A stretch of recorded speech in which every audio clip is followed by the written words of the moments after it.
अब हम लोग आगे के टाइप को देखते हैं। अब हमारा सवाल क्या है, आज हम लोग सी आई और एस आई के अंतर के सवाल को देखते हैं। इससे रिलेटेड बहुत सारे सवाल पूछे जाते हैं, तो इससे हम लोग क्वेश्चन देखते हैं। हमारा पहला सवाल क्या है, 2500 रुपये पर 2 वर्षों के लिए 4% वार्षिक दर से साधारण ब्याज और चक्रवृद्धि ब्याज का अंतर क्या होगा। हमसे पूछा ये गया है ना, मूलधन 2500 दिया हुआ है, समय 2 साल दिया हुआ है और रेट 4% दिया हुआ है। इस हिसाब से कुछ ना कुछ 2 साल में चक्रवृद्धि ब्याज बनेगा और 2 साल में साधारण ब्याज बनेगा। उसी दोनों का क्या करना है ना, अंतर बताना है। अब एक बात हमें ध्यान रखना होगा और हमारा हमारा सवाल आसानी से बनकर निकल जाएगा। सबसे पहले 2 साल के अंतर का एक छोटा सा फॉर्मूला ध्यान रखना पड़ेगा। 2 साल के सी आई एस आई का अंतर क्या रखना है ना, तो P इंटू R% का R%। अगर इसको हम लोग ध्यान रखते हैं तो ये सी आई और एस आई के अंतर का 2 साल वाले जितने भी सवाल होंगे 5 सेकंड के अंदर बन के हमारे पास आ जाएगा। फॉर्मूला क्या है ना, 2 साल के सी आई एस आई का अंतर, डी डिफरेंस है और 2 यहाँ पे टाइम दिखा रहे। 2 साल का अंतर क्या है, तो पी इंटू पी क्या है, मूलधन और रेट, जितना रेट दिया होगा फिर rate percent into rate percent कर देंगे, फिर हमारा आंसर निकल के आ जाएगा। जैसे क्या है, 2500 रुपये पर 2 वर्षों के लिए 4% की दर से साधारण ब्याज और चक्रवृद्धि ब्याज का अंतर क्या होगा। तो मेरे पास मूलधन 2500 दिया हुआ है, रेट 4% दिया हुआ है, सी एस आई का अंतर पूछा है। सीधी सी बात क्या करते हैं, मूलधन के जगह पे 2500 रख लिए, इंटू R% की जगह पे रेट, प्रतिशत के बदले नीचे 100, फिर से रेट परसेंट, प्रतिशत के बदले नीचे 100। 2 0 कैंसिल हो गया, 25 से इसको 4 बार में कैंसिल करते, 4 और 4 कैंसिल हो गया, क्या आ गया अंतर, 4 रुपये का अंतर। बिल्कुल ही आसानी से सॉल्व हो गया। इस क्वेश्चन को अगर बनाए, 6000 रुपये पर 2 वर्षों के लिए 5% वार्षिक दर से साधारण ब्याज चक्रवृद्धि ब्याज का अंतर क्या होगा।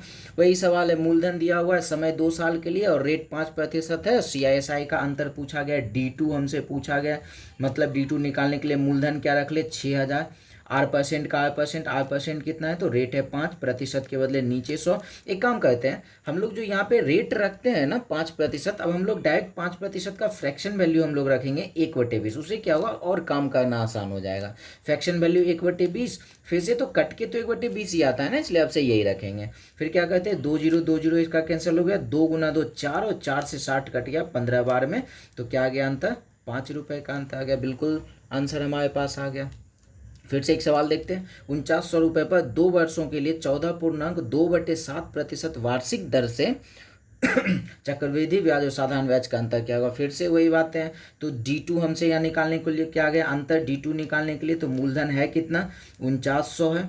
अब 14.2/7% का फ्रैक्शन वैल्यू ले आते हैं तो क्या मिल जाएगा, 1/7। फिर से क्या रखेंगे, 1/7, इसको कैंसिल कर लेते हैं, 7 से 4900 कट जाएगा 700 बार में, फिर 7 से 700 100 बार में। कितना आसानी से अंतर हमारे पास आ गया, 100 रुपये का अंतर हो गया।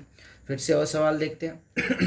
अब हमारा सवाल है, किसी धनराशि पर 5% वार्षिक ब्याज की दर से 2 वर्ष के सी एस आई का अंतर 13, तो वह धनराशि क्या है। वही सवाल है, बस क्या है ना, अब मूलधन नहीं दिया है, अब क्या है, रेट है, टाइम तो 2 साल के लिए है ही, अब ब्याज का अंतर दिया है तो हमसे धनराशि पूछा है, पी हमसे पूछा गया। वही काम करते हैं हम लोग। फिर से फॉर्मूला हमारा क्या है, तो D2 की जगह पे हम लोग क्या रख लेते हैं, अंतर है 13 का, बराबर पी तो हमारे पास है नहीं, रेट 5%, 5% R% है, तो रेट 5%, 5% का फ्रैक्शन वैल्यू 1/20 और इसका भी फ्रैक्शन वैल्यू 1/20, तो पी बराबर क्या हो जाएगा, 13 गुना 20 गुना 20, 13 गुना 2 26, 26 गुना 2 हो गया 52 और इस पर 00 5200 रुपये। बिल्कुल आसानी से आ गया हमारा आंसर। फिर से और सवाल देखते हैं, किसी धनराशि पर 16.2/3% वार्षिक ब्याज की दर से 2 वर्ष के सी आई और एस आई का अंतर 6 है, तो वह धनराशि क्या है। आप लोग चाहे तो वीडियो पॉज करके बिल्कुल ही आसानी से बना सकते हो। वही काम हम लोग फिर करते हैं।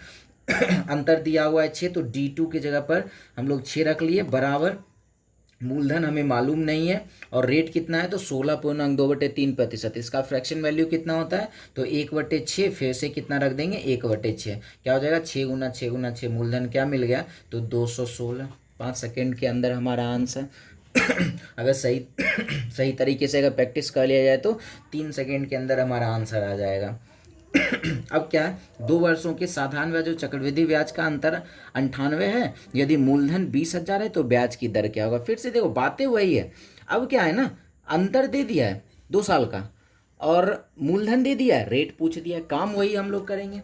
अंतर कितना है 98, D2 की जगह पर हम लोग 98 रख लिए, बराबर पी की जगह पे हम लोग 20,000 मूलधन रख लेते हैं। अब रेट तो हमारा है नहीं, रेट परसेंट R/100, फिर से रेट परसेंट रखते हैं तो R/100, 2 0 इसका खत्म, ये कैंसिल हो गया, चारों जीरो, ये से कैंसिल हो गया कितने बार में, 49 बार में। अब क्या आ गया ना, R/R, R² बराबर 49 आया, स्क्वायर जब बराबर के इस तरफ आता है तो रूट बन जाता है, 49 का रूट क्या हो जाएगा, तो 7%। रेट कितना आसानी से 7% निकल गया। अब हमारा सवाल क्या है, 1200 रुपये की राशि पर 20% ब्याज की दर से 1 वर्ष के CISI का अंतर क्या होगा यदि ब्याज की गणना अर्धवार्षिक हो। अच्छा, अब क्या है ना, अब ये अर्धवार्षिक कर दिया। जैसे अर्धवार्षिक आ जाए ना, सिंपल सी बात है, क्या याद रखना है, जैसे अर्धवार्षिक आ जाए तो जितना भी रेट दिया होगा उसमें हम लोग क्या करेंगे, 2 से भाग कर देंगे, और जितना भी टाइम दिया होगा उसे क्या करेंगे, 2 से हम लोग मल्टीप्लाई कर लेंगे। सिर्फ यही करना होता है, जितना रेट दिया हुआ उसमें हम लोग 2 से भाग कर देंगे, और जितना टाइम दिया होगा उसको क्या करेंगे, 2 से गुना कर देंगे। क्यों 2 से गुना करते हैं ना, क्योंकि छमाही है। इसका क्या मतलब है, एक साल में कितने बार ब्याज लेगा, तो 6 महीने पर ब्याज लेगा, 2 बार ब्याज लेगा, इसलिए हम लोग का टाइम क्या हो जाता है, तो 2 से गुना कर लेते हैं। अगर जैसे हमसे कह दे तिमाही है, इसका मतलब क्या करना पड़ेगा, 3 बार, हर एक 3 महीने पे ब्याज लेगा, तो एक साल में कितना बार वो लेगा, 4 बार, इसलिए हम लोग टाइम 4 से मल्टीप्लाई करते हैं। तो ओवरऑल ये याद रखना है ना, जब छमाही हो तो जितना ब्याज दर दिया हुआ उसमें 2 से भाग दे देना, और जितना टाइम दिया हुआ तो उसमें क्या करेंगे, 2 से गुना कर देंगे। अब क्या करते हैं, अब हमारा रेट क्या हो जाएगा, 20% है तो रेट हो गया 10%, और टाइम कितना है, तो 1 साल है तो टाइम क्या हो जाएगा, 2 से गुना करके 2 साल। अब फिर वही बातें बन गई, मूलधन दिया हुआ है, रेट 10% है और टाइम 2 साल है, तो CISI का अंतर पूछा गया। फिर से वही काम करते हैं, फॉर्मूला लगा देते हैं।